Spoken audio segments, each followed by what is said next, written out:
अगर आप stock market के अंदर लंबे टाइम में ट्रू वेल्थ क्रिएट करना चाहते हैं तो अब मैं जो आपको बताने वाला हूं उसको ध्यान से आपको सुनना पड़ेगा। बट उससे पहले मैं आपको एक वार्निंग दे देना चाहता हूं, ये वीडियो हर एक बिगिनर इन्वेस्टर और कैजुअल इन्वेस्टर को बहुत ज्यादा शॉक दे सकता है, क्योंकि इस वीडियो के अंदर मैं आपको जो भी बताने वाला हूं वो आपके म्यूचुअल फंड पोर्टफोलियो के 90% मिसकंसेप्शन को तोड़ने वाला है। सबसे इंपॉर्टेंट, इस वीडियो के अंदर हम एग्रेसिव म्यूचुअल फंड्स के भी बारे में बात करेंगे जो आने वाले 10-20 साल के अंदर में आपके पैसे को बहुत तेज ग्रो करा सकते हैं। बट एक बात का ध्यान रखिएगा, वो म्यूचुअल फंड केवल एग्रेसिव इन्वेस्टर के लिए बनाए गए। एग्रेसिव इन्वेस्टर कौन से हैं इसके बारे में भी हम इस पूरे वीडियो के अंदर बात करने वाले हैं। एंड सबसे इंपॉर्टेंट, इस वीडियो के एंड में मैं एग्रेसिव इन्वेस्टर्स को एक बहुत ही इंपॉर्टेंट टिप देने वाला हूं, उसको भी आपको वॉच करना पड़ेगा, तभी आप लंबे टाइम में इन म्यूचुअल फंड्स के अंदर पैसा इन्वेस्ट करके अच्छा वेल्थ क्रिएट कर सकते हैं। तो अगर आप अभी के टाइम में सेफ एसआईपी के कंफर्ट जोन में, तो इस वीडियो को सीरियसली मत लीजिएगा। एंड अगर आप एक एग्रेसिव या स्मार्ट इन्वेस्टर हैं तो इस पूरे वीडियो को ध्यान से वॉच करेगा, क्योंकि आपके आने वाले 10-20 साल के फाइनेंशियल फ्रीडम का ये ब्लूप्रिंट हो सकता है।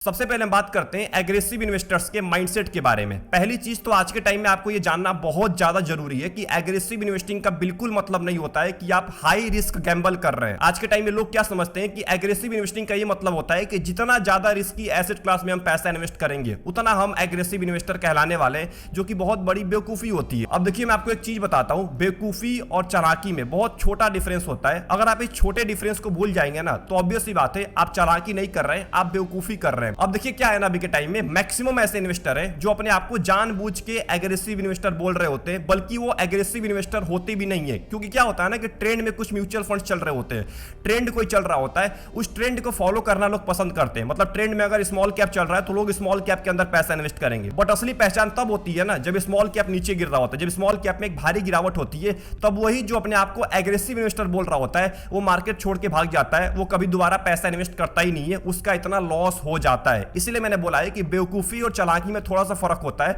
आप कम से कम रिटर्न देने वाले म्यूचुअल फंड में लंबे टाइम में वेल्थ क्रिएट कर सकते हैं अगर आप एक चालाक इन्वेस्टर है। बट अगर आप एक बेवकूफ इन्वेस्टर है तो कितने भी रिस्की म्यूचुअल फंड, कितने भी हाई रिटर्न वाले म्यूचुअल फंड के अंदर पैसा इन्वेस्ट कर लीजिए, एसेट क्लास के अंदर पैसा इन्वेस्ट कर लीजिए, आप पैसा नहीं बना पाएंगे। अब सवाल यह निकल के आ रहा है कि आखिर में हम किसको एग्रेसिव इन्वेस्टर बोले, कौन आज के टाइम में एग्रेसिव इन्वेस्टर है। तो सिंपल भाषा में समझ लीजिए, एग्रेसिव इन्वेस्टर वो होता है जो लॉन्ग टर्म ग्रोथ को प्रायोरिटी देता है। एंड सबसे इंपॉर्टेंट, शॉर्ट टर्म में जो फ्लक्चुएशन हो रहा है उससे अगर वो डिस्ट्रैक्ट नहीं होता है, बिल्कुल भी डिस्ट्रैक्ट नहीं होता है, तो वो एक एक्चुअल एग्रेसिव इन्वेस्टर है। नहीं तो बाकी सब झूठे लोग हैं, ये केवल झूठ बोल रहे होते हैं, अपने आप से भी झूठ बोल रहे होते हैं कि मैं एक एग्रेसिव इन्वेस्टर हूं, मैं तो रिस्की म्यूचुअल फंड के अंदर पैसा इन्वेस्ट करता हूं, रिस्की एसेट क्लास के अंदर पैसा इन्वेस्ट करता हूं, तो इसके लिए मैं बहुत ज्यादा रिस्की इन्वेस्टर हो गया, एग्रेसिव इन्वेस्टर हो गया। बट एक्चुअल में जब मार्केट फ्लक्चुएट होता है, मार्केट के अंदर जब भारी गिरावट होती है ना, तो यही इन्वेस्टर बहुत ज्यादा डिस्ट्रैक्ट हो जाते हैं, पैसा निकालना स्टार्ट कर देंगे, पैसा स्विच करना स्टार्ट कर देंगे, कमेंट बॉक्स के अंदर जाके टाइप करते हैं कि यार मेरा म्यूचुअल फंड तो इतना नीचे गिर चुका है, मेरे को एक साल के अंदर में नेगेटिव रिटर्न मिला है। ये वही लोग होते हैं जो अपने आप को एग्रेसिव इन्वेस्टर बोल के पैसा इन्वेस्ट किए थे आज से 1 साल पहले, 2 साल पहले। एक मैं आपको एग्जांपल देता हूं, मान के चलते हैं आज से 10 साल पहले अगर आपने स्मॉल कैप या फ्लेक्सी कैप म्यूचुअल फंड के अंदर पैसा इन्वेस्ट किया होता तो आज उसकी वैल्यू 3 गुना से लेकर 4 गुना तक हो जाती। बट एक बात का ध्यान रखिएगा, 3 गुना से लेकर 4 गुना तभी हो पाती जब आप पिछले 10 साल से अभी तक पैसा इन्वेस्ट कर रहे होते। बट अगर आप पिछले 10 साल के अंदर में कभी भी पैसा निकाल लिया होता, 2 साल के अंदर में, 3 साल के अंदर में, तो आज आपके पैसे की वैल्यू 3 से लेकर 4 गुना हो ही नहीं पाती। इसीलिए बोल रहा हूं, एग्रेसिव इन्वेस्टर का सिंपल एक ही फोकस होता है, लॉन्ग टर्म ग्रोथ को प्रायोरिटी देना। अगर आप एक लॉन्ग टर्म तक पैसा इन्वेस्ट करने वाले इन्वेस्टर हैं, 10 साल, 15 साल, 20 साल तक, तो आप एक्चुअल में एग्रेसिव इन्वेस्टर हैं, नहीं तो बाकी सब केवल अफवाह है। अब इसके अंदर एक और टॉपिक को ऐड करते हैं, रिस्क वर्सेस रिटर्न, जो कि एक बहुत ही इंपॉर्टेंट टॉपिक है स्पेशली एग्रेसिव इन्वेस्टर्स के लिए। अब देखिए, अभी के टाइम में ना जो रियल एग्रेसिव इन्वेस्टर्स हैं उनको अच्छे से पता होता है कि एग्रेसिव इन्वेस्टिंग के अंदर बहुत ज्यादा रिस्क होता है। सबसे इंपॉर्टेंट, मेरे को शॉर्ट टर्म के अंदर में लॉस भी देखने को मिल सकता है, मेरा पोर्टफोलियो नीचे भी जा सकता है। एक बात का ध्यान रखिएगा, अगर आप आज के टाइम में किसी भी टाइप के इन्वेस्टर हैं और आप लंबे टाइम में हाई रिटर्न की उम्मीद कर रहे हैं अपने म्यूचुअल फंड से, तो आपको शॉर्ट टर्म में वोलेटिलिटी के लिए भी तैयार रहना पड़ेगा। ये एक ही सिक्के के 2 पहलू होते हैं। अगर आपको एक पहलू के अंदर वोलेटिलिटी दिख रहा है तो दूसरे पहलू के अंदर आपको हाई रिटर्न दिखेगा। अगर एक पहलू के अंदर वोलेटिलिटी आपको नहीं दिख रहा है तो दूसरे पहलू के अंदर अंदर आपको हाई रिटर्न भी नहीं दिखने वाला है। तो एक सिक्के के दो पहलू होते हैं, इन दोनों के लिए आपको तैयार रहना पड़ता है। बहुत सारे लोग यही सोचते रह जाते हैं कि बारिश भी हो और कीचड़ का भी सामना मेरे को करने को ना मिले। मतलब वो सोचते हैं ना कि बारिश भी खूब तेज हो और कीचड़ भी ना हो। ऐसा तो हो ही नहीं सकता है ना। अगर आप बारिश की उम्मीद कर रहे हैं तो आपको कीचड़ के लिए भी तैयार रहना पड़ेगा। वैसे ही अगर आप म्यूचुअल फंड के अंदर, स्टॉक मार्केट के अंदर हाई रिटर्न की उम्मीद कर रहे हैं तो आपको वोलेटिलिटी के लिए भी तैयार रहना पड़ेगा।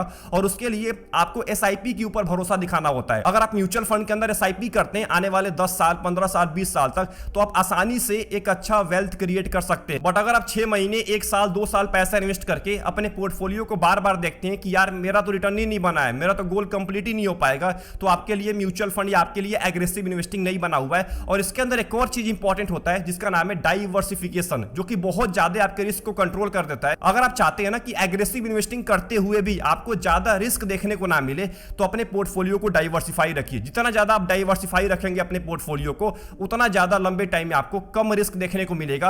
अगर आप डाइवर्सिफाई नहीं करेंगे, एक ही बास्केट के अंदर सारा का सारा पैसा उठा के डालते रहेंगे, तो हो सकता है आप एसआईपी करके भी अपने गोल को अचीव ना कर पाए। अब हम बात करने वाले हैं इसी डाइवर्सिफिकेशन को लेकर कि आखिर में वो कौन सी म्यूचुअल फंड कैटेगरी है जिसमें अगर हम पैसा डिवाइड करते हैं तो बतौर एग्रेसिव इन्वेस्टर हम लंबे टाइम में ज्यादा रिटर्न भी अचीव कर लेंगे और शॉर्ट टर्म के अंदर में हमको ज्यादा वोलेटिलिटी का भी सामना करने को नहीं मिलेगा। अब देखिए मेरे लिस्ट के अंदर 3 म्यूचुअल फंड की कैटेगरी निकल के आती है एक एग्रेसिव इन्वेस्टर के लिए। एक का नाम है स्मॉल कैप, एक का नाम है मिड कैप एंड एक का नाम है फ्लेक्सी कैप। मैं सेक्टोरल फंड को नहीं लेता हूं पोर्टफोलियो के अंदर में, क्योंकि देखिए अगर आप सेक्टोरल फंड के अंदर पैसा इन्वेस्ट करते हैं तो कोई भरोसा नहीं है कब सेक्टर ऊपर जाएगा, कब सेक्टर नीचे गिरेगा, कौन सा न्यूज आ जाएगा। अभी के टाइम में फार्मा सेक्टर को लेकर बहुत ज्यादा हड़बड़ी मचा हुआ है, तो ऐसी अगर कोई गलत न्यूज आती है ना तो आपके पैसे के ऊपर फालतू का इंपैक्ट पड़ता है। इससे अच्छा है आप एवरग्रीन म्यूचुअल फंड के ऊपर ज्यादा विश्वास करिए। Small cap, mid cap, flexi cap, multi cap, ये एग्रेसिव इन्वेस्टर्स के लिए बेस्ट म्यूचुअल फंड्स होते हैं। अब देखिए अगर स्मॉल कैप की बात करें तो स्मॉल कैप के अंदर छोटी कंपनी होती है एंड छोटी कंपनी का एक फायदा होता है कि इनका पूरा का पूरा ग्रोथ बाकी होता है।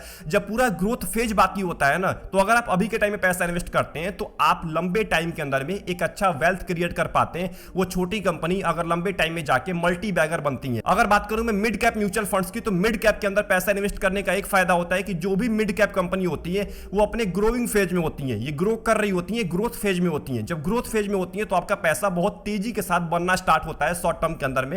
एंड वहीं अगर बात करूं मैं फ्लेक्सी कैप की, तो ये सबका कॉम्बिनेशन होता है, लार्ज कैप का, मिड कैप का, स्मॉल कैप का। इसके अंदर आपको डाइवर्सिफिकेशन मिल जाता है एंड फ्लेक्सिबिलिटी मिल जाती है। एक कैटेगरी है, इकलौती कैटेगरी है जिसके अंदर फंड मैनेजर को सबसे ज्यादा फ्रीडम मिलता है आपके पैसे को इन्वेस्ट करने के लिए। वो जहां चाहे वहां आपके पैसों को इन्वेस्ट कर सकता है मार्केट कंडीशन के अकॉर्डिंग। एक बात का ध्यान रखिएगा, अगर आप केवल फ्लेक्सी कैप के अंदर भी पैसा इन्वेस्ट करते हैं ना, तो आप लंबे टाइम में एक अच्छा वेल्थ क्रिएट कर लेंगे। ये एक ऐसी कैटेगरी है, मतलब फ्लेक्सी कैप के अंदर 2 टाइप की म्यूचुअल फंड पाए जाते हैं। एक बहुत ही सेफ म्यूचुअल फंड्स होते हैं जिनका AUM बहुत ज्यादा हो चुका है, और एक ऐसे म्यूचुअल फंड्स होते हैं जो बहुत ज्यादा रिस्की होते हैं। तो फ्लेक्सी कैप के अंदर ही 2 टाइप के म्यूचुअल फंड पाए जाते हैं। तो अगर आप एक ऐसे टाइप के इन्वेस्टर हैं जो चाहते हैं कि मैं बहुत सारी कैटेगरी के अंदर पैसा ना इन्वेस्ट करूं, मैं एक ही कैटेगरी को चूज करूं और उसी के अंदर मेरे को दोनों टाइप के म्यूचुअल फंड मिल जाए, रिस्की भी और सेफ भी, तो आप जा सकते हैं फ्लेक्सी कैप के अंदर। अब हम बात करने वाले हैं इन तीनों कैटेगरी के एक-एक म्यूचुअल फंड के बारे में जो मैंने सेलेक्ट किया है। मैंने इसके ऊपर अच्छे से रिसर्च किया है, इनके रिस्क के बारे में जाना है, इनके पोर्टफोलियो के बारे में जाना है, इनको कैटेगरी एवरेज बेंचमार्क से कंपेयर कराया हुआ है। सबसे इंपॉर्टेंट एक बात का ध्यान रखिएगा, ये मेरे रिसर्च के अकॉर्डिंग म्यूचुअल फंड्स होने वाले हैं। तो अगर आप इन म्यूचुअल फंड के अंदर पैसा इन्वेस्ट करेंगे तो अपना खुद का रिसर्च कर लीजिएगा।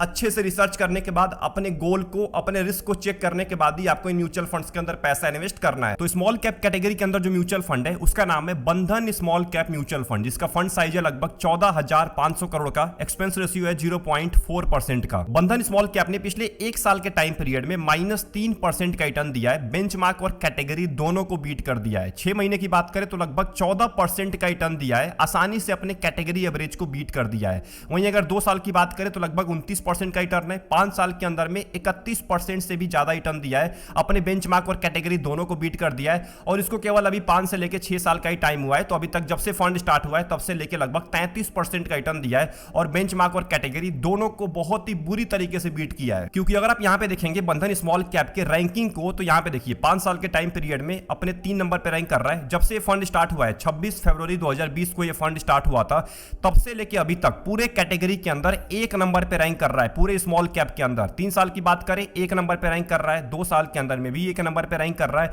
मतलब साफ साफ दिख रहा है कि भाई साहब स्मॉल कैप के अंदर पिछले 5 साल से बहुत ज्यादा डोमिनेट करने वाला बंधन स्मॉल कैप म्यूचुअल फंड है। वहीं अगर इसके एसआईपी के बारे में बात करें तो यहां पे देखिए 5 साल के टाइम पीरियड में लगभग लगभग 27.5% से भी ज्यादा रिटर्न दिया है। मैं एनुअल रिटर्न की बात कर रहा हूं, मतलब हर साल आपको इतना रिटर्न तो मिला ही मिला है एसआईपी के अंदर में। सबसे इंपॉर्टेंट, अगर हम बंधन स्मॉल कैप के पोर्टफोलियो के बारे में बात करें तो पोर्टफोलियो टर्नओवर रेशियो केवल 31% का और कैटेगरी एवरेज का लगभग 97% का है। मतलब साफ साफ दिख रहा है कि कैटेगरी के बाकी स्मॉल कैप्स के मुकाबले इसका पोर्टफोलियो टर्नओवर रेशियो बहुत ज्यादा कम है। इसका मतलब पिछले एक साल के टाइम पीरियड में फंड मैनेजर ने ज्यादा बदलाव नहीं किया है इसके पोर्टफोलियो में। इक्विटी की बात करें, लगभग 87% आपका पैसा इक्विटी में इन्वेस्ट किया जाएगा एंड अदर्स के अंदर लगभग 12% है। अदर्स में कहां इन्वेस्ट है आपके स्क्रीन के सामने। इक्विटी की बात करें तो लगभग नंबर ऑफ स्टॉक्स 214 होने वाले हैं। 214 कंपनी के अंदर आपके पैसों को इन्वेस्ट किया जाएगा। लार्ज कैप की लगभग 6% कंपनी है, मिड कैप की 12% एंड स्मॉल कैप की ज्यादा कंपनी होने वाली है क्योंकि स्मॉल कैप का म्यूचुअल फंड है। अगर टॉप 10 स्टॉक्स के बारे में बात करें तो इसमें आपको छोटी कंपनी ही ज्यादा दिखेंगी। शोभा लिमिटेड लगभग 3% का वेटेज है, साउथ इंडिया बैंक लगभग 2% का वेटेज है, रूरल इलेक्ट्रिफिकेशन कॉर्पोरेशन लिमिटेड जिसका लगभग 2% का वेटेज है, एलटी फूड्स लिमिटेड जिसका लगभग 2% का वेटेज है। वही आपको 1-2% का वेटेज ही दिखेगा क्योंकि 214 कंपनी है तो 214 कंपनी के अंदर वेटेज डिवाइड करना पड़ता है। तो इन कंपनीज के बारे में सबसे पहले आपको रिसर्च करना है। एक बात का ध्यान रखिएगा, इन कंपनीज में पैसा मत इन्वेस्ट कर दीजिएगा आंख बंद करके, क्योंकि अगर आप इन कंपनीज के अंदर पैसा इन्वेस्ट करेंगे तो आपके लॉस होने के चांसेस बहुत ज्यादा बढ़ जाते हैं। बिना रिसर्च के आपको कंपनीज के अंदर पैसा नहीं इन्वेस्ट करना है। हाँ, अगर आप इस म्यूचुअल फंड के अंदर भी पैसा इन्वेस्ट करना चाहते हैं तो इन कंपनीज के बारे में जरूर रिसर्च कर लीजिएगा क्योंकि इसके अंदर आपके मैक्सिमम पैसों को इन्वेस्ट किया जा रहा है। एंड आखिरी में अगर बात करें बंधन स्मॉल कैप के रिस्क रेशियो के बारे में तो स्टैंडर्ड डेविएशन देखिए 16 से भी ज्यादा है। मतलब एक बात तो क्लियर है कि भाई शॉर्ट टर्म के अंदर में आपको वोलेटिलिटी प्लस गिरावट दोनों दिखने वाला है क्योंकि बीटा भी देखिए कैटेगरी एवरेज से ज्यादा है, 0.9 का बीटा है। हाँ, मार्केट से कम नीचे गिरेगा बट कैटेगरी एवरेज से ज्यादा नीचे गिरने वाला है। शार्प रेशियो की बात करें 1.27 का है।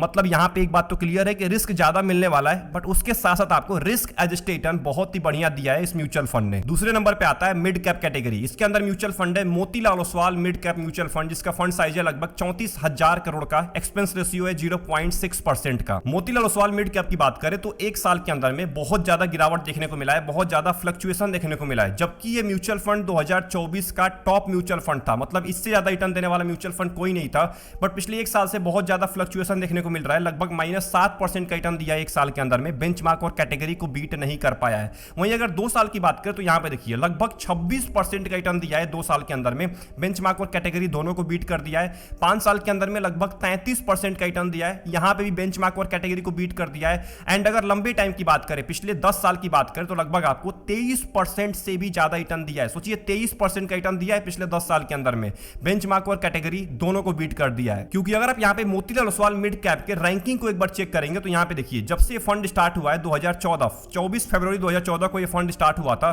तब से लेके अभी तक अपने कैटेगरी के अंदर 6 नंबर पे रैंक कर रहा है। 10 साल के अंदर में भी 6 नंबर पे रैंक कर रहा है, 5 साल के अंदर में 1 नंबर पे रैंक कर रहा है, 3 साल के अंदर में 4 नंबर पे रैंक कर रहा है, 2 साल के अंदर में 2 नंबर पे रैंक कर रहा है।